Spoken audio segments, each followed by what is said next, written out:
तो उसके लिए क्या विधि है?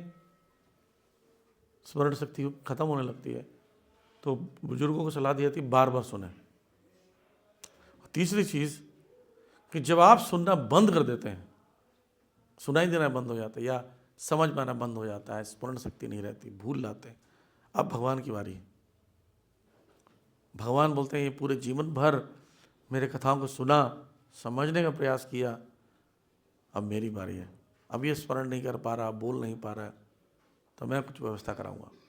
तो भक्तों को भेजते हूँ कि कीर्तन कराते हैं, कुछ ना कुछ व्यवस्था होती है, राइट। तो ये ध्यान रखिए कि हम एहसान फरामोश हो सकते हैं पर भगवान नहीं। भगवान ऐसे नहीं। अगर ऐसे होते तो नास्तिकों को भी क्यों दे रहे हैं भगवान भोजन? नास्तिकों को सूरज चंद्रमा की किरणें दे रहे हैं, भोजन दे रहे हैं, जीवन दे रहे हैं, पंचभूत दे रहे हैं, देते नहीं। तो इसलिए हमेशा याद रखिए कि जैसे घर में एक नौकर होता है और नौकर पूरे जीवन भर काम करता है, जब बुढ़ापा आ जाता है तो वो फिर किसी काम का नहीं रहता है, तो घर वाले निकालते थोड़ी हैं, बोले जीवन भर इसने काम किया है, अब हमारी बारी है, इसको बैठाकर हम सेवा करेंगे। तो परिवार के लोग करते हैं, सोचो उसको। घर में कुत्ता भी रखते हैं, पूरे जीवन भर कुत्ता जब मरने लगता है जीवन भर सेवा करने के बाद, तो क्या करते हैं? उसकी भी सेवा करते हैं, ऐसे ही फेंक देते बाहर, जा मरने वाला। तो भगवान ऐसा क्यों करेंगे? सोचो, जब मनुष्य ऐसा नहीं कर सकता तो भगवान ऐसा क्यों करेंगे? तो भगवान क्या करते हैं? ब्रह्मांडिक गुरु के माध्यम से, भक्तों के माध्यम से उसको अवसर देते हैं कि सुन सके। ऐसे ही महाराज परीक्षित के साथ हुआ। महाराज परीक्षित सुखदेव गोस्वामी जो सुन रहे हैं ना, वो ऐसा नहीं अचानक से आ गए, दिन जिंदगी भर ऐश वैश किए, अंतिम समय में गए कि ओ सुखदेव गोस्वामी जी बताइए, चलो शुरू हो जाओ। नहीं, वो पहले भी श्रवण करते थे ऋषि मुनियों से, वो महाभागवत थे। तो इस कारण से अंतिम में जब सुनने आए तो लोग जान गए कि तो सम्राट बहुत अच्छे हैं, इनको सुनाना पड़ेगा। जैसे किसी व्यक्ति ने मुझसे कहा मुझे कि प्रभु जी एक व्यक्ति मिल जाए जो रोज मुझे भागवतम पढ़ाए, जितना पैसा बोले मैं दूंगा। बोला ऐसा नहीं होता। सुखदेव गोस्वामी जब कथा करने गए तो देवताओं ने रिक्वेस्ट किया कि हम भी सुनना चाहते हैं, हम बैठ सकते हैं? बोले नहीं, अब पल्ला उठ नहीं, अब लोग सब लोग काम क्रोध लोग सब मुक्त नहीं हो, बैठाए नहीं सोचो उनको। तो तरस गए सुनने के लिए। तो इसके लिए विनम्रता होना जरूरी है, वो भाव होना चाहिए। तो इसलिए परीक्षित महाराज को इसलिए फायदा मिला क्योंकि परीक्षित महाराज ने इतना श्रवण पहले भी किया होगा, इतनी सेवा की होगी। इसलिए तावत कली प्रभेद, तावत कली न प्रभवेत प्रवष्ट अपि इह सर्वतः यावत ईश महान उर्व्याम अभिमन्यवेव एकराट। जब तक अभिमन्यु का महान शक्तिशाली पुत्र संसार का सम्राट बना हुआ है, तब तक कली के पनपने की कोई गुंजाइश नहीं है। नहीं था, नहीं बोल रहे हैं, क्या बोल रहे हैं? नहीं है। तो वर्तमान काल में क्यों बोल रहे हैं? कौन बोल रहे हैं कथा? सूत गोस्वामी। सूत गोस्वामी जब थे तो वो सभा में ही थे जहाँ सुखदेव गोस्वामी कथा कह रहे थे, इसलिए सुखदेव गोस्वामी उसके गुरु हुए। और परीक्षित महाराज को उन्होंने अपने आंखों से देखा है, तो बोले हैं महाराज अभिमन्यु के महान शक्तिशाली पुत्र परीक्षित की उपस्थिति में कली प्रवेश नहीं कर पाया। और यहाँ पर नैमिषारण्य के ऋषि बैठे हुए, उनके बगल में बैठे हुए हैं। तो ये कलयुग आरंभ ही हुआ है और द्वापर युग की समाप्ति हो चुकी है। तो ऐसा लग रहा है कि कुछ ही वर्ष के अंतराल में ये कथा दोबारा कथा बताई गई। सुखदेव गोस्वामी ने पहले बताया और कुछ ही वर्षों के तुरंत बाद सूत गोस्वामी नैमिषारण्य के ऋषियों को कथा बता रहे हैं। तो कोई भी बोलते रिसेंट बात को ना है में ही बोलता है, था नहीं बोलता है। जैसे मान ली कल की घटना हो तो आप बताते हो कि ऐसा हुआ, वहाँ पे मैंने से देखा, वो तो वहीं पे खड़े थे तो उन्होंने देखा, ज़बरदस्त थे। तो लेकिन बात कैसे रहेगी? ऐसा वर्तमान में चल रही। तो इसलिए बोल रहे हैं सम्राट बना हुआ है और कली के पनपने की कोई गुंजाइश नहीं है। तो कली ने प्रवेश पहले पा लिया है, लेकिन अपना वो इफेक्ट नहीं दे पा रहे हैं। क्यों नहीं दे पा रहे हैं? महाराज परीक्षित हैं। यही अच्छे प्रशासन का रिजल्ट है। अगर अच्छा प्रशासन होगा, उपद्रवी तत्व सदा अपने निंद कृत्यों को फैलाना चाहेंगे, चलाएं, प्रयास तो करेंगे, लेकिन अगर सम्राट स्ट्रांग होगा तो वो नहीं बना पाते। तो एक अच्छा लीडर अपने एरिया में, सेंटर्स में, अपने किसी आश्रय क्लास में अराजकता को पहले नहीं देता। वो होने का पहले ही भाप जाता कुछ होने वाला, दूरदर्शी होता है। एक गुण होता है लीडर का, बोलता है अगर ऐसा होगा तो वैसे हो सकता है, ऐसा होगा, ये चांसेस, चलो उसको पता करें, ऐसा हो तो नहीं रहा है ना। वो अलर्ट रहता है। प्रभुपाद जी वैसे अलर्ट रहते थे। दूरदर्शी जो लीडर होता है वो सोचता था कल ही उन्हें प्रवेश किया तो ये समस्या है, यहाँ समस्या हुई, इसको फिनिश कर दो। तो उन्होंने स्थान तो दिया, पिछले अध्याय में चर्चा की, उन्होंने स्थान दिया 4 स्थानों को जहाँ 4 नियम भंग किए जाते हैं, और सोने में दिया, अवैध सोने में। अवैध सोने को बटोर के युद्ध करके ले आए, और 4 स्थानों में जो हो रहा था वो प्रजा को टाइट भी कर दिया। समझ रहे हैं? जैसे मान लीजिए शराब का दुकान है। अब शराब की दुकानों में कायदे में शराब की दुकानों पर एक पुलिस खड़ा होना चाहिए गवर्नमेंट की तरफ से। वो बेचने के लिए मना नहीं कर रहे, खरीदने वालों को मना नहीं कर रहे, लेकिन तुम यहाँ पी नहीं सकते। रूल है, अगर आप शराब घर पे पीते हैं तो ठीक है, ले जाकर, आप शराब मार्केट में दुकान में नहीं पी सकते।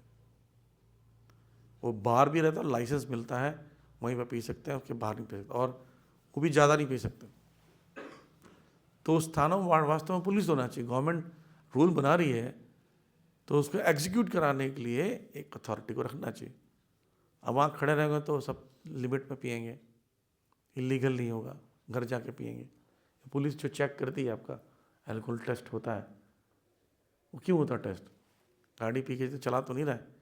तो ये जब स्ट्रांग हो जाएगा तो बोलेंगे भाई पीना नहीं है, पुलिस पकड़ लेती है। अब ढीलापन रहता है। जैसे मैं अब नेपाल में हम गए थे, नेपाल में जो ये पान की दुकानों पर जो लहर कुरकुरे सब चिप्स टंगे रहते हैं ना, वैसी शराब टंगी रहती। हाँ, जैसे आप नहीं पेप्सी वेप्सी खरीदते हो, एक देना कोका कोला, एक देना ही ऐसा पी लेते हैं, वैसे विस्की देना, जिन देना, से ले लेते। हमारे हम जा रहे थे, ड्राइवर था, उसने क्या किया, गाड़ी रोकी, बोला अभी थोड़ा मैं आता हूँ ड्रिंक लेके। तो हम लोग ड्रिंक मतलब क्या समझेंगे, हम सोचे भाई वैसे सॉफ्ट ड्रिंक पेन लेने जा रहा हूँ, पेप्सी वेप्सी कुछ। तो बॉटल खोल कर वो टेबल पर बैठ कर वो बना रहा पैक। बोला भाई ये गाड़ी चलाएगा शराब पी के? हम थोड़ा रोको रोको रोको। बोले भाई पी नहीं सकते, अब चला के। वो सब पीते हैं सब यहाँ पर, तभी चलता है गाड़ी, जब जाएगा अंदर तभी चलेगा गाड़ी, वो बोल रहे हैं। तो बोला चलो एक बना लिया, पी लोगे, चले ही ना ये व्यक्ति, पी लो, से ज़्यादा मत पीना। नहीं ज़्यादा नहीं पीऊँगा बोलते, और रख लो घर जाके पीना। तो वहाँ सरकार ढीली है, इसलिए नियम टूट रहे हैं। सरकार जहाँ टाइट होती है वहाँ नियम नहीं टूटता है। ऐसे वैश्यावृत्ति है, ऐसे जुआ है, कई देशों में जुआ को एकदम घर घर में खोल रखा है। अब भारत में भी हो रहा है। जैसे भारत के कुछ राज्य हैं जहाँ पर लॉटरी फ्री में एक जैसी बिकती रहती है सड़क पर कुछ राज्य बिल्कुल नहीं कर सकते। तो ये डिपेंड करता राजा पर। तो प्रजा को इसका अवसर ही नहीं दिया, व्यवस्था ही कम कर रखी, दुकानें भी नहीं खुलवाई। तो इस प्रकार से प्रजा की स्ट्रांग, प्रजा पर कंट्रोल, और इधर स्थान जहाँ जिसको दिया था उस स्थान पर कंट्रोल, स्थान पर, प्रजा पर, दोनों पर कंट्रोल कर लिया। और अवैध जो सोना था उसको खूब खूब कलेक्ट करके वापस ले आए राजकोष में, और जन कल्याण में लगा दिया। तो इससे क्या हुआ कि कली को जगह नहीं मिल पा रहा था। ऐसा होना चाहिए सम्राट। यस्मिन् हनियरि एव भगवान उत्सर सजा गाम सदा एव इह अनुवृत्तः असौ धर्म प्रभवा कली। जिस दिन तथा जिस क्षण भगवान श्री कृष्ण ने इस पृथ्वी को छोड़ा, उसी समय समस्त अधार्मिक कृत्यों को बढ़ावा देने वाले कली इस संसार में आ गया। जब भगवान जब चले गए धाम। उसी दिन ये हुआ, उसी दिन कली बोला बस चलो, खाली हो गया।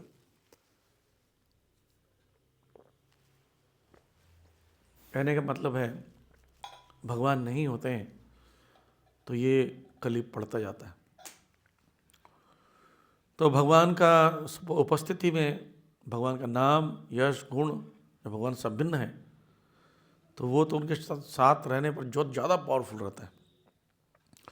और उस समय कली पृथ्वी की सीमा में प्रवेश नहीं कर रहा था, लेकिन भगवान का नाम, रूप, गुण अगर अभी भी हो, अच्छे से हो, तो वहाँ भी कली प्रवेश नहीं करेगा। मैं कल भक्तों को बता रहा था, जिस घर में झगड़ा होता है, पति पत्नी में, भाई बहन, माता पिता में, जिस व्यक्ति में झगड़ा होता है उसको बैठाकर भागवतम पढ़ना चाहिए। प्रभा जी लेक्चर में लिख रहे हैं कि जिस घरों में झगड़ा होता है वहाँ भागवतम पढ़ने से झगड़ा खत्म हो जाता, पर दोनों को बैठ कर पढ़ना पड़ेगा जो झगड़ा करने वाले। तो ऐसा सतत कीर्तन होगा गुण आदि का, नाम का, लीलाओं का, तो स्थान में कली प्रवेश नहीं करेगा, क्योंकि भगवान से अभिन्न। कली उस समय प्रवेश इसलिए नहीं किया, तो द्वापर युग में भगवान थे, तो भगवान का नाम, भगवान के गुण लीला जहाँ उसके अभिन्न माना गया है, यानी नाम रूप गुण लीला भी भगवान ही है, तो जहाँ ये होगा वहाँ कली नहीं जाएगा। बहुत simple formula, x is equal to Y, Y is equal to Z, तो x is equal to Z, simple formula. तो इसलिए ये संसार में कली को इस समय भगाने का सबसे बेस्ट तरीका क्या है कि हम क्या करें, ज़्यादा कीर्तन करें, है ना। तो इवन ये भूत भी होते हैं ना, घरों में नहीं आएंगे, असामाजिक चीज़ होती है, कली का प्रभाव, भूत प्रेत ये भी प्रवेश करते हैं। मैं एक सच की घटना बताता हूँ। मैं जब जिया सराय में रहता था तो वहाँ पर ऐसी ही घटना घटी थी। मैं जिस फ्लैट में रहता था, इस कमरे में, उसके बस बगल में ही एक भैया जी रहते थे, एजेड से थे, उनकी शादी हुई, तो उनकी वाइफ आई, तो वो भूत लेकर आई थी साथ में, दहेज में साथ में आया होगा। आई तो रात को भूत चढ़ता था तो गला दबाता था, तो वो बोलती है कि रूसो उठ के बोलती, मेरा रात में ना भूत गला दबा रहा था, तो मेरा दिमाग ख़राब हो गया, भूत कुछ नहीं होता। मेरे हस्बैंड ने कहा, ऐसे 1 महीने तक चलता रहा। तो मुझे उसने बताया कि ऐसे बोलती है, मतलब प्रभु जी हो भी सकता है, हो, पता नहीं आप भी ऐसी हो, कुछ भी बोलते हो, मुझे वैसे ही उन्होंने कर दिया। और भूत को भी निंदा करने लगा, ऐसा भूत कुछ नहीं होते, सब ढोंग है तुम्हारा। ये बात भूत को बुरा लग गया, तो दूसरे दिन भूत उसका गला दबाया। बोले क्या बोल रहा था भाई, हम नहीं होते, दबाने लगा उसको। तो उसकी हालत खराब, उठा, रात में मेरे पास है, प्रभु जी है, होता है। तो बोला होता है, हम तो पहले ही बोल रहे थे, क्या करूं बताओ। हम रात भर नहीं सोए। तो बोला आपको कुछ नहीं करो। उस समय 2002 या 3 की घटना है, मोबाइल्स इतने एंड्रॉइड्स वगैरह नहीं आते थे, तो मैंने CD प्लेयर उनके घर पे था, CD बर्न करके प्रभुपाद जी का कीर्तन, बोला इसको 24 घंटा बजने दो घर पर। तो सुबह से बजाते रहे, दिन भर तो घूमते रहे, अब रात को सोने आना पड़ेगा, सोए, अंदर दरवाज़ा बंद किया, CD प्लेयर तो चल ही रहा था कंटिन्यूस। वो ठीक 11 बजे आता था भूत, वो 11 बजे धड़ धड़ धड़ धड़ धड़ धड़ दरवाजा धड़ धड़ धड़ धड़ धड़ होने लगा। वो बेचारे रात भर, लेकिन अंदर नहीं आ पाया, प्रभुपाद जी का कीर्तन चल रहा था। तो दूसरे दिन थोड़ा कम आवाज़ आया, तीसरे दिन वो गायब हो गया। फिर कभी ज़िंदगी में उसके घर में नहीं आया, सिर्फ प्रभुपाद जी के कीर्तन सुनने से। यह है प्रभुपाद जी की शक्ति। तो जिस घर में कीर्तन होता है तो वहाँ भगवान निवास करने लगता है, और शुद्ध भक्त गा रहे तो रहना ही पड़ेगा भगवान जी को, कहाँ जाएंगे, राइट। तो ये प्रभुपाद जी बोल रहे हैं इसको समझाने के लिए, आधुनिक मानव समाज में भौतिक विज्ञान के कारण बड़े बड़े विकास हुए और लोगों ने वायु में ध्वनि का विस्तार करने के लिए रेडियो की खोज कर ली, बड़े बड़े इक्विपमेंट बनाए। अभी देखो मोबाइल्स बन गए। हम अपने जगह में बचपन में, या माताएं बैठी एजेड माता जानती हैं कि हमने कभी ज़िंदगी में नहीं सोचा था कि वीडियो में किसी से बात कर लेंगे, फ़ोन पे बात कर लेंगे, नहीं सोचा था। लैंडलाइन होता था, ट्रंक कॉल आता था। सोचो अमेरिका में बात हो जाएगी, एक कल्पना नहीं किया था। अब अमेरिका में वीडियो कॉल करते हैं। तो एक ज़माना ऐसे भी आएगा क्योंकि फ़ोन से घुस के आपको थप्पड़ मार के चला जाएगा। अब वो विश्वास नहीं हो रहा है, हमको उस समय नहीं हो रहा था। हो सकता है, कुछ भी हो सकता है। हो सकता है लोग ट्रांसमिट हो जाए, घूसा वूसा मार के फिर गायब हो जाए, फोन काट दें। लेकिन इंद्रिय भोग के लिए किसी भद्दे स्वर को प्रसारित न कर कर रेडियो तरंगों का प्रयोग करते हैं। इसका प्रयोग ना कर कर भगवान के नाम, यश, गुण का अगर वाणी में पूरी तरह संसार में फैलाया जाए तो पूरे संसार में क्या फैलाएगा? कृष्ण भावनामृत, भगवान फैलाएंगे। जैसे परीक्षित महाराज जहाँ सुन रहे हैं, सुखदेव गोस्वामी बोल रहे हैं, वो एरिया अपना है, यहाँ कली का प्रवेश नहीं है, ठीक। लेकिन अगर मान लीजिए जैसे भी ये इंटरनेट पे चल रहा है, ऑनलाइन लोग सुन रहे हैं या सुनेंगे, तो ऐसा मान लीजिए लगातार किसी घर में कीर्तन ही चल रहा होगा और ऐसा कोई सिस्टम आ जाए कि मंदिर का डायरेक्ट प्रसारण होता रहे, 24 घंटा होता, तो हर घर मंदिर बन गया, कीर्तन हो रहा है, तो उस घर में क्यों कली प्रवेश करेगा? कली को भगाने का बेस्ट तरीका है, धर्म की पुनः स्थापन करने का तरीका है, ऐसे इक्विपमेंट्स का यूज़ कर कर हम प्रचार में लगाएं। एक बार गुरु महाराज बोल रहे थे, जब हमने बताया कि हमने यूट्यूब चैनल खोला है माई आश्रय का, तो महाराज कहने लगे, बोलते ये बहुत बुद्धिमानी वाला कार्य है। हम सब बोले बुद्धिमानी वाला कैसे? यूट्यूब खोल लिया। बोले महाराज, बोले ये युग आएगा यूट्यूब का और उस समय लोग सबसे ज़्यादा यूट्यूब देखेंगे, तो सही समय पर आपने खोला है। और ऐसे ही हुआ, उस समय 10,000, 12,000, कोई 15,000 सब्सक्राइबर थे।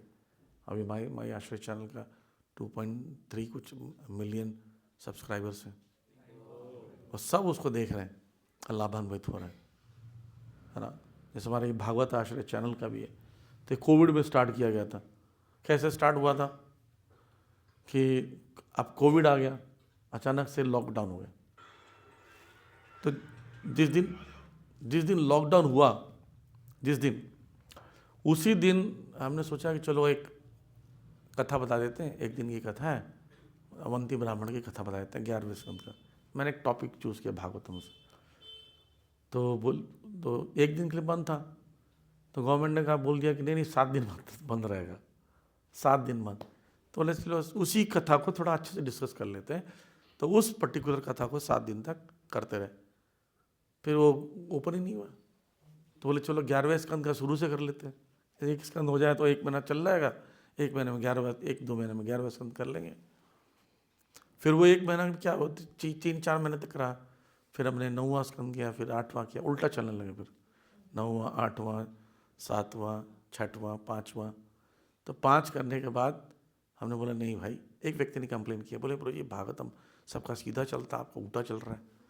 मैंने कंप्लेन किया, मतलब ठीक है, आप सीधा जितना बच्चा आप सीधा करेंगे। तो पहला स्कंद से प्रारंभ किया, लेकिन इससे बहुत लोगों को लाभ हुआ। दूर रहते हैं, कभी अभी ऐसा कई डिवोटीज़ हैं जो, मुझे एक डिवोटी ने फ़ोन किया, बेंगलोर में है, बेलगाम में है, वो महाराष्ट्र में है, कोई नेपाल में है, और सो मुझे मैसेज करते हैं आज का लेक्चर नहीं आया, आज का लेक्चर नहीं आया। तो लाभान्वित हो रहे ना। तो अब ऐसे इंटरनेट का फ़ायदा, ऐसे जैसे माइक है, स्पीकर का फ़ायदा, आप सब लोग आराम से सुन पा रहे हैं, रिकॉर्डिंग करके छोटे छोटे क्लिप्स बना रहे हैं। तो सोच के देखिए, मैं सोचता हूँ, मान लीजिए पूरे विश्व में 2 करोड़ डिवोटी हैं, ठीक, और 2 करोड़ डिवोटीज़ रोज़ कुछ ना कुछ इंटरनेट पर भगवान की चीज़ें अपलोड कर दें रोज़, तो कितने सारे वीडियोस होंगे, कितने सारे सुनने को ऑप्शंस होंगे, कितना फैलेगा ये कृष्ण भावनामृत, तो उतना कली को प्रवेश नहीं मिलेगा। तो ये बात प्रभुपाद जी बोल रहे हैं, जिस तरह से वे भगवत गीता भागवतम में प्राप्त है, वैसी दिव्य गुणों को, यशो नाम को प्रसारित करने की व्यवस्था करें तो उचित वातावरण उत्पन्न होगा, संसार में धर्म की पुनः स्थापना होगी। और इस प्रकार प्रशासक लोग जो संसार में भ्रष्टाचार के उन्मूलन के लिए इतने उत्सुक हैं, वो सफल हो जाएंगे अपने आप। चेतना प्रवेश करती ना किसी घर में। आप देखिए, आप ट्रेन में जाते हैं, आजकल जो AC ट्रेन होती हैं उसमें सब बंद रहता है। अब वो चिकन खा रहा है, पूरा इसमें फैला हुआ है ना। अब वहाँ भक्त क्या करते हैं, घुस जाते हैं, अगरबत्ती जला देते हैं, सुगंध धूल लगा देते हैं, इत्र लगाते हैं सबको। मैं देखा कुछ भक्त तो इत्र लेके ही जाते हैं, जैसे जैसे घुसेंगे सबको इत्र लगा देंगे। इत्र लगा के क्या कर रहे हैं, पूरे बोगी में खुशबू फैला रहे हैं भगवान जी की, नरसिंह भगवान की कृपा। अगरबत्ती लगा दिया और उठ के कीर्तन करते हैं पूरे ट्रेन में। और जितना बैड कॉन्शियसनेस है उसको हटाकर चेंज कर दिया। यही तरीका है तुरंत काउंटर एक्ट करने का। हम लोग बोलते हैं जी क्या कर सकते हैं ट्रेन में, क्यों नहीं कर सकते? वो स्मोक कर सकते हैं, गंदगी फैला सकते हैं, हम कृष्ण भावना तो नहीं फैला सकते। तो हम प्रयास करना चाहिए। यदि इसी प्रकार से कोई वस्तु बुरी नहीं है, बस को उपयोग ढंग से करना चाहिए। साउंड सिस्टम, इंटरनेट उपयोग करना आना चाहिए। भक्तों के गाइडेंस पर रहकर ऐसे इक्विपमेंट्स का यूज़ कर कर आप बहुत बड़ा प्रसार कर सकते हो, संसार में कली को भगाने का प्रयास कर सकते हो। तो हम आप पढ़ेंगे बाद में किस प्रकार परीक्षित महाराज इवन कली से भी द्वेष नहीं करते थे। ये बहुत बड़ा कैरेक्टर मिलेगा आपको समझने में कि एक लीडर को कैसा होना चाहिए। अगर लीडर के जैसे राजा के राज्य में कली जैसा व्यक्ति है जो कि नुकसान ही करेगा 100%, तो उसको सजा दे रहे हैं पर द्वेष नहीं करते, ये अचंभित बात है। तो हम पढ़ेंगे जैसे मधुमक्खी है, फूल में जाती है, कांटे भी होती, सब कुछ होती, पर क्या लेती है? सिर्फ रस, मधु। ऐसे लीडर जो होता है वो देखता है बस भाई अच्छा चीज़ लेना है इससे, बस हमें और कुछ नहीं। और उसके बाद कली से कोई द्वेष नहीं किया, क्योंकि कलयुग में किसी से प्रति द्वेष करते हो ना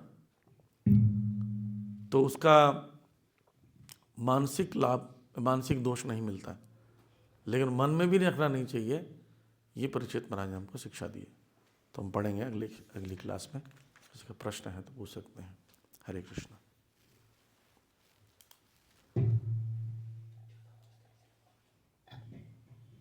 हरे कृष्ण। हरे कृष्ण नहीं है।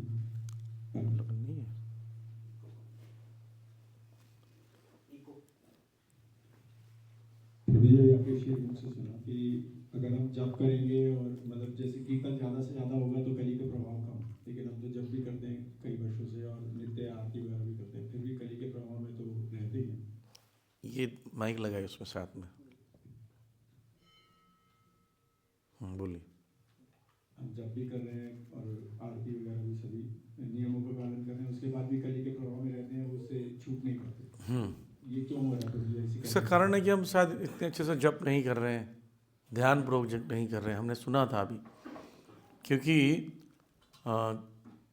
परीक्षित महाराज अच्छे से श्रवण कर रहे थे ध्यानपूर्वक, इसलिए उन पर प्रभाव नहीं पड़ रहा था। तो वैसे हम लोग अगर अच्छे से चैंटिंग करें, अच्छे से श्रवण करें तो प्रभाव नहीं पड़ेगा, अन्यथा पड़ेगा।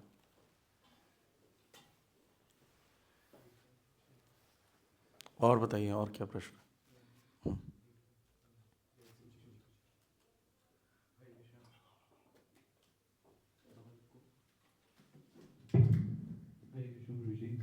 आपने स्टार्टिंग में बताया था प्रभु जी, जो भगवान विष्णु जी की पूजा करता है और जो भगवान की सबसे ज़्यादा पूजा करता है, तो वो हमेशा भगवान की वो किसी से भी डरता नहीं है। वो किसी भी चीज़ को, वो हर भगवान के जो भी कार्य होते हैं, भले वो सुख चाहे दुख, वो उसको एक्सेप्ट करता है और भगवान का प्रसाद समझ के उसको ग्रहण करता है।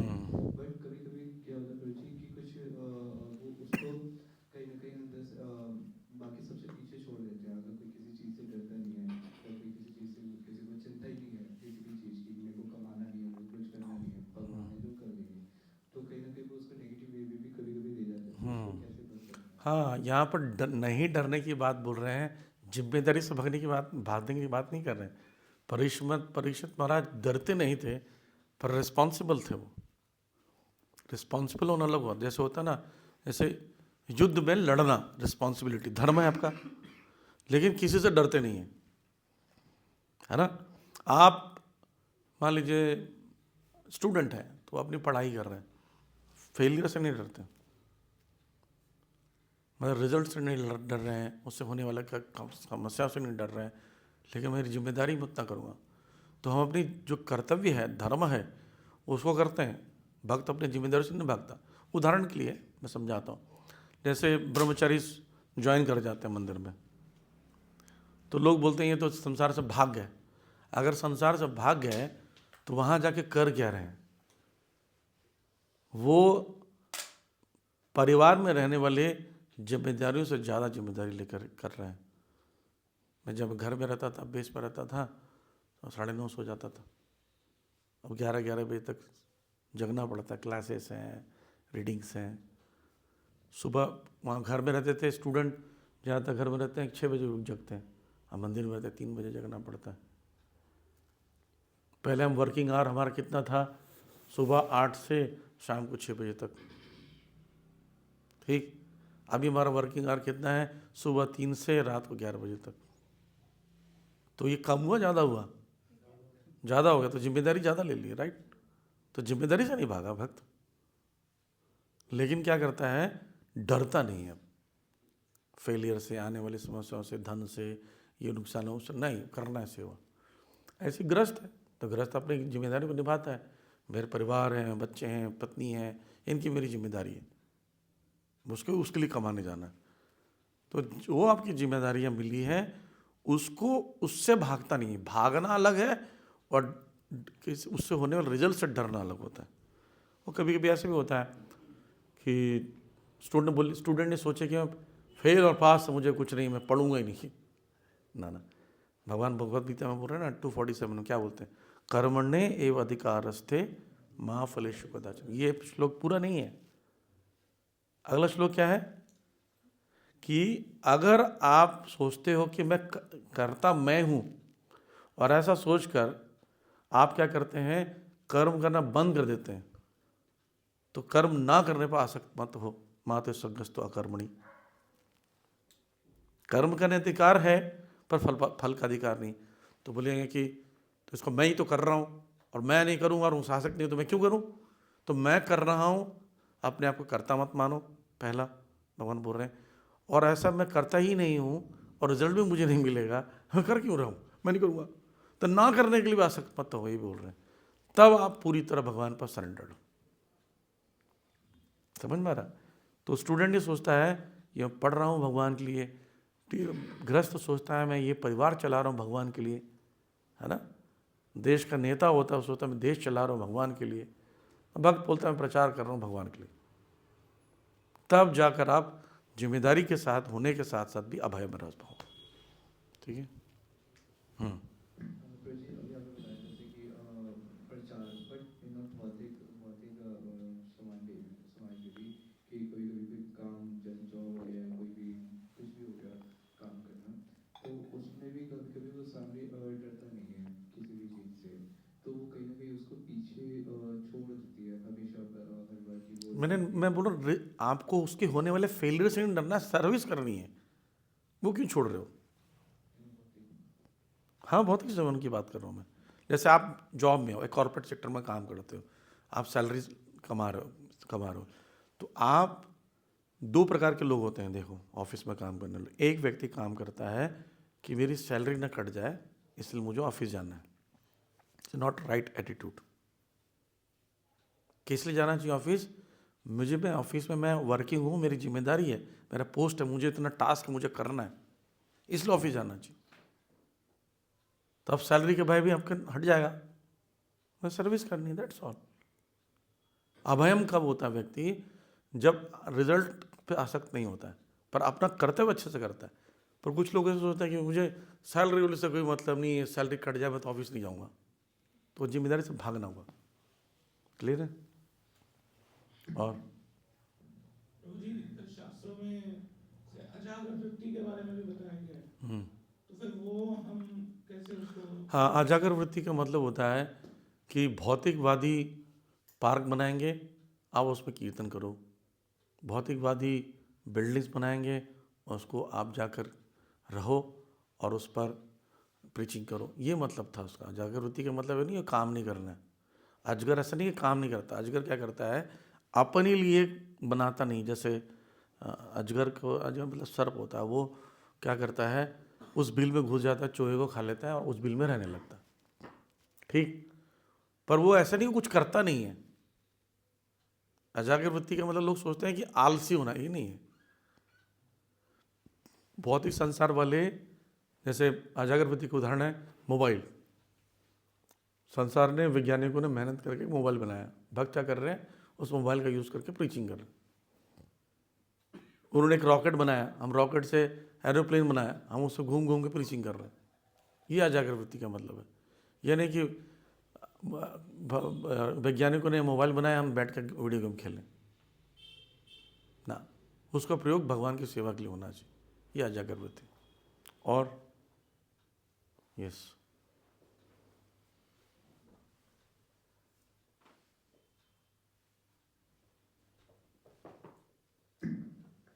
प्रभु जी, जो अजामिल थे तो सुनते हैं कि वो पहले ब्राह्मण थे, तो मतलब ब्राह्मण क्वालिटी होने में भी उनके बाद वो मतलब कैसे उनका वो पीछे हो गए थे, पतन मतलब कैसे हो क्या गया? कारण था? देखिए, अजामिल के केस जो है ना, वो एक सिंगुलर केस है। आप केस और नहीं मिलेगा ऐसा, है ना, ज़्यादातर ऐसा नहीं मिलता। दूसरा, ब्राह्मण होना, ब्राह्मण के गुण होने पर भी पतन होने के चांसेस हैं। वैष्णव होने से, भक्त होने से पतन होने के चांसेस कम होते हैं। दोनों में अंतर है ब्राह्मण और वैष्णव में। ब्राह्मण ब्राह्मण के कार्य करता है, सतोगुणी कार्य करता है, शमो दमो तपस्या, है ना, वो सब कार्य करता है। लेकिन भक्ति करना, जैसे 4 नियम का पालन करने वाले का पतन हो सकता है, पर जो 4 नियम के साथ चैंटिंग करता है ना, उनके पतन होने के चांसेस कम होते हैं। ठीक। और अजामिल का जो केस था 22 साल की उम्र में, वो ध्यान से देखा तो वो पतन भी पतन नहीं है। क्यों पतन नहीं है? क्योंकि सदगति प्राप्त हुई। वही ब्राह्मण के गुणों के कारण, वो शालिग्राम शिला जिसका नाम नारायण था, हमारा आचार्य कहते हैं, इसलिए उसको शालिग्राम शिला के करने के कारण ही अंतिम में अपने पुत्र का नाम नारायण का स्मरण करते हुए शालिग्राम शिला की याद आई। अगर वो नहीं किया होता तो नहीं होता। ठीक है। प्रभुपाद जी के लेक्चर में बोल भी रहे हैं कि वो जब स्मरण कर रहे थे, जब वो पुत्र को पुकार रहे थे सांकेतिक रूप में, तो कहीं बैकग्राउंड में उनके अपने शिला के भी नाम, जैसे होता ना, कभी आप किसी को पुकारते तो हल्का सा स्मरण उस व्यक्ति के रहता है जिसका नाम है, ऐसा हो जाता है ना। तो वो स्मरण भी था, इसलिए वहाँ पर आ गए भगवान बचाने के लिए। और ऐसा हर व्यक्ति के साथ होता नहीं है जनरली। तो इसलिए ब्राह्मण के गुण होना पर्याप्त नहीं है, आपको भक्त बनना पड़ेगा। भक्त को भगवान रक्षा करते हैं। ठीक है। जी, जैसे आपने बताया था एक बार कि भौतिक कार्यक्रम में कहीं जाना पड़ता है तो मतलब अपना मन वहाँ नहीं देना, हमें जाना तो है मगर अपना मन नहीं देना। लेकिन प्रभु जी, हम जैसे कभी कभी भौतिक कार्यक्रम में जाते हैं तो हमें अच्छा नहीं लगता है, आसक्ति हो जाती है, तो फिर मतलब इससे कैसे बचें कि हमारी भक्ति वहाँ अच्छा लगता तो नहीं बच सकते आप। जो चीज़ आपको अच्छी लगती है ना, उससे बच नहीं सकते, बहुत मुश्किल है, बहुत मुश्किल कार्य है। उसके लिए उसी लिए क्या करना पड़ेगा, एक व्यक्ति को साथ में ले जाना जिसको अच्छा नहीं लगता है, फिर वो आपको अच्छा लगने नहीं देगा। वो जैसे मान लिया आपको समोसा अच्छा लगता है, आप जा रहे हो समोसा देखे भाई, अब अकेले हो तो क्या करोगे? देखो कोई देखने, भाई एक देना जल्दी से। अब मैं एक व्यक्ति के साथ जा रहा था, उसको बहुत पसंद समोसा, देख रहा था तो मेरे को देखा, तो बोला हाँ, नहीं नहीं कुछ नहीं, मैं देख रहा हूँ, देखने तो क्या है, तो मैं कुछ बोला ही नहीं। तो संगति का असर, जहाँ आपको लगता है कि खतरा है मेरे को, तो ऐसे व्यक्ति को साथ ले जाओ जो एकदम उल्टा दिशा वाला हो आपसे, तो लड़ेगा आपके लिए, आपको रोकेगा टोकेगा। जैसे बोलते हैं ना, आप आलसी हैं, तो ऐसे व्यक्ति के साथ रहो जो उत्साहित है, आपको आलसी होने नहीं देगा। और आपके साथ कोई नहीं है तो फिर तो आलस छोड़ना पड़ेगा, है ना। तो दूसरा प्रभाव क्या है, दूसरी चीज़ क्या है, जैसे मान लीजिए किसी को पार्टी में जाता जाता खाना, बेसिकली शादी में 2 चीज़ जाते हैं, क्या पहनाव दिखाने के लिए और जो क्या मिल रहा है खाने के लिए, और कोई मतलब नहीं। दूल्हा दुल्हन से किसी को मतलब नहीं होता, लिखा रहता है आशीर्वाद देने आइए, कोई आशीर्वाद देने नहीं जाता है, फोटो खिंचाते रहते हैं, इसलिए जाते हैं। और खाने जाते हैं, खाने भी नॉर्मल फूड से ज़्यादा वो चाट कॉर्नर अगर रहता है, पानी पूरी टिक्की ये सब खाने जाते हैं ज़्यादा। ठीक। आप यहाँ तक खा के जाइए, पार्टी में कोई चीज़ अट्रैक्ट नहीं कर सकती। कैसे अट्रैक्ट करेगी? आप ना जिस दिन भी शादी में ब्याह में जाना है, मान लीजिए 4 घंटा कीर्तन सुन के जाइए, लेक्चर सुन के, एक कान में भरा हुआ कीर्तन ना, वहाँ कोई अट्रैक्ट नहीं करेगा। ठीक। खूब सारा प्रसादम बढ़िया से यहाँ तक खाइए, अखंड भोजन करके जाइए, देखोगे ना, लगे नहीं। शेर भी ना सूंघ के जाता है पेट भरा हो तो। हम कहीं ना कहीं जब से कार्ड मिला है तब से खाना छोड़ दिया हमने, फिर वो जो चीज़ें की थी क्यों नहीं अट्रैक्ट करेगी। फिर दूसरा तरीका साथ मिलेगा किसी भक्त। ठीक है। और कोई प्रश्न? हाँ सुनाई दे रहा है, बोलिए। जी, जैसा हम स्टोव गैस में भोग बनाने जाते हैं, सेंटर में भी बनाते हैं, तो हमारे मन में और ही भाव होता है भगवान की तरफ से घर में नहीं आता, घर में भी आना चाहिए। इसका इसका एक कारण हो जाता है वातावरण। सेंटर में, मंदिरों में, जहाँ भी हम बनाते हैं एक प्रेशर रहता है, लोग देख रहे हैं। ये एसोसिएशन का एक बहुत बड़ा फैक्टर पता क्या है? समवन इज वॉचिंग मी। जब आप जब करते रहते हो ना, हरे कृष्ण देखते वो देख रहा है, हरे कृष्ण कृष्ण कृष्ण। यानी ये प्रभाव पड़ता है। और अकेले हैं तो जंगल में उड़ना चाहे किसी ने देखा, सो जाओ। इसीलिए ज़्यादा प्रभाव पड़ता है। वहाँ का एटमॉस्फेयर से बना देना चाहिए। आप कुछ मत कीजिए, वहाँ पर रख दीजिए सीसीटीवी, घर में लगा दीजिए। जहाँ सीसीटीवी होता है लोग कितने, अब ऐसे लेक्चर चल रहा है, मैं कुछ भी नहीं उल्टा पुल्टा नहीं बोल सकता, हो गया ना, मैं कॉन्शियस हो गया। सिमिलरली आप वहाँ पर गुरु जी का फ़ोटो रखिए, भगवान जी का फ़ोटो रखिए, ऐसे महसूस कीजिए कि गुरुदेव मुझे देख रहे हैं। ऐसा कहते हैं गुरु के फ़ोटो के साथ बैठकर, प्रभुपाद जी के साथ बैठकर जब करते हैं तो आपको भय रहता है, प्रभुपाद देख रहे हैं, मैं ऐसे कैसे चैंटिंग करूँगा, राइट? तो इसलिए अपने आप को अलर्ट करने के लिए ऐसे कीजिए।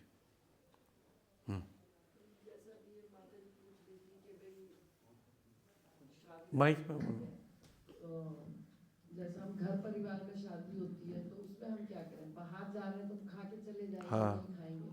घर परिवार में होती है तो वहाँ अगर हम 2 दिन 1 दिन है तो वहाँ कैसा हम? वो स्ट्रिक्ट रहिए वहाँ पर भी जाकर।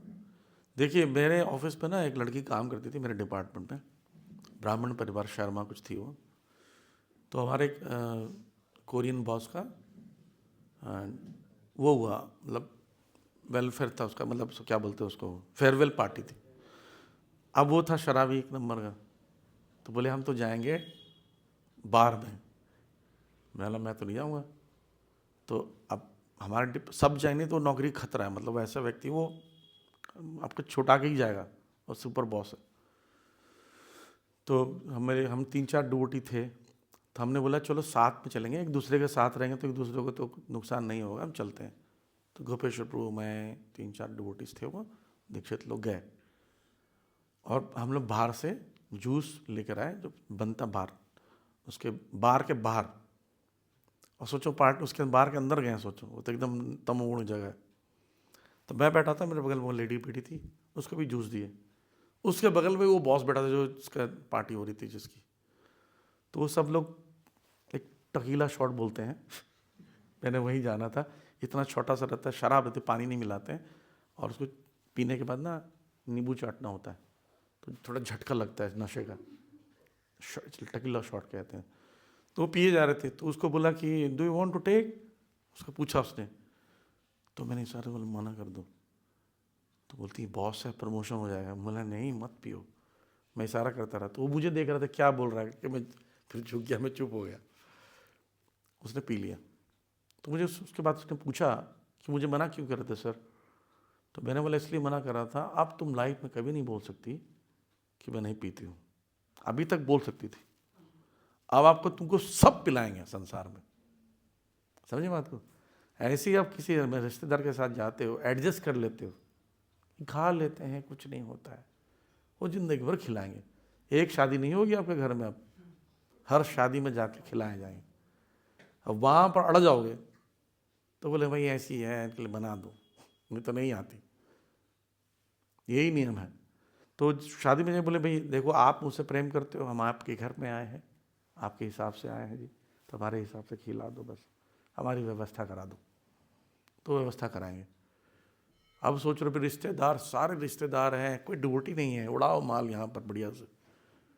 फिर भगवान बोलेंगे तथास्तु, इसका मन ही नहीं है, फिर मदद कैसे भेजेंगे? तो खुद को स्ट्रांग बनाना चाहिए विपरीत स्थितियों में। देखिए अब पढ़ाई करते हैं तो एग्ज़ाम होगा, भक्ति कर रहे हैं तो एग्ज़ाम होगा, ये छोटे छोटे एग्ज़ाम होंगे। इसी में पास होके एक बड़ा एग्ज़ाम होता है मृत्यु वाला, एनुअल एग्ज़ाम। एक एग्ज़ाम होता है हाफ ईयरली, अब वो बड़ा सा हार्ट अटैक आ गया, कुछ हो गया, वो हाफ ईयरली एग्ज़ाम। फिर मिड टर्म्स होते हैं, वो भी एग्ज़ाम होते हैं, वो भी आपका बीमार हो गया, कोरोना आ गया। बट क्लास टेस्ट भी तो होता है, ये छोटा छोटा टेस्ट है। कोई आपको दे दिया है समोसा जी बढ़िया बनाता है, खा के देखिए, कहाँ से लाए? लाएँ बढ़िया हलवाई, बहुत बढ़िया हलवाई है, रोज नहाता हो, हाँ, बस वो बीड़ी पी लेता, क्या है, मुंह से पीता है, हाथ से नहीं पीता। आप बोलो चलो खा लेते हैं, कुछ नहीं होता है, प्याज लहसुन नहीं, फंस गए। वो हमें सब समोसा खिलाएगा, वो बोलेगा आप बाहर खाते थे। तो हमें क्या करना चाहिए, अवॉइड करना चाहिए जितना हो सके। जब एकदम एक्सट्रीम केस होगा, आपको लगता है कि भगवान भी समझ जाएंगे, वो एक अलग बात होती है। कहीं मर रहे हो, अंतिम समय आ गया है, खाना ही पड़ेगा। तो विश्वामित्र जी ने तो कुत्ते का मांस खाया था, खाना पड़ा था। जीसस क्राइस्ट ने भेड़ का मांस खाया था। प्रचार के लिए कहेंगे, वो बड़ा काम करने गए, वहाँ पर कोई ऑप्शन नहीं है, मरने की स्थिति है, तब आप कहीं भी कुछ भी खा सकते हो। शादी ब्याह में कितना ऑप्शन है आपके पास, वैसे कोई ध्यान नहीं देता शादी ब्याह में। ठीक है।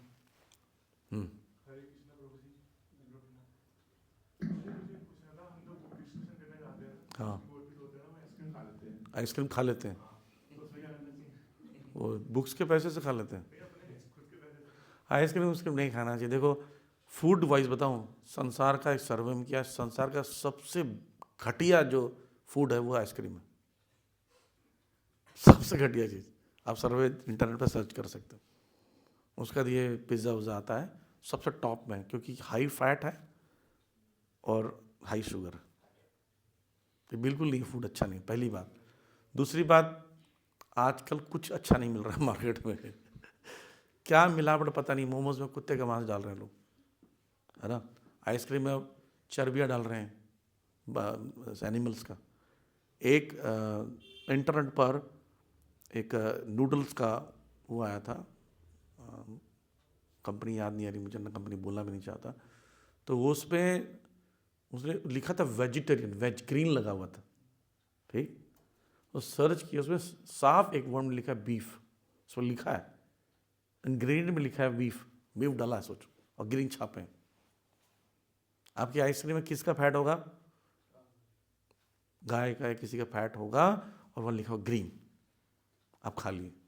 बाहर बिल्कुल मत खाओ, आज बाहर खाना हाइजीन, मतलब भक्ति तो छोड़ ही दो, आपके स्वास्थ्य के लिए भी ठीक नहीं है, हाइजीन भी ठीक नहीं है। मैं ऐसे कुछ जगह जानता हूँ जहाँ आइसक्रीम कहाँ बनती है, वहाँ ले जाऊँगा, देख लेना कैसे आइसक्रीम बनता है। या अचार जो बाहर से खाते हैं ना, वो बड़े बड़े टंकी में बनता है, एक टंकी में सब काटेंगे, एक दिन में सारा आम सब्जी वब्जी डाल देंगे, और 10-10 लीटर का एसिड डालते हैं, सल्फ्यूरिक एसिड गलाने के लिए, एक दिन में अचार तैयार। और हमारी मदर्स 15-15 दिन बेचारी 20-20 दिन धूप में रख के बना रही है, वो एक दिन में बन जा रहा है। और ऐसे फावड़ा से निकाल के वो बनाते रहते, गंदगा कीड़े उड़े सब हो रहा है। कभी कभी बीच में आपको काले कलर का अचार आ रहा हो, अचार नहीं है, कॉकरोच।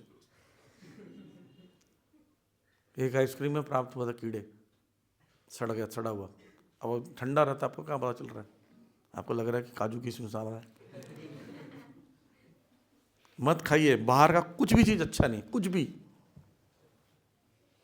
लोग मसाला तेज करते हैं, गरम ज़्यादा करते हैं, ठंडा ज़्यादा करके स्वाद को बिगाड़ते हैं। आपको पता ना आपके नाक काम कैसे करता है, आपको बहुत ठंड टेम्परेचर 12-15 डिग्री से डाउन होता है ना, आपके सूंघने की शक्ति से कम हो जाती है, यह ध्यान रखना। इसलिए ठंड में बदबू कम लगती है उनको, ऐसे थोड़ी बदबू चलेगी, बदबू होता नहीं है।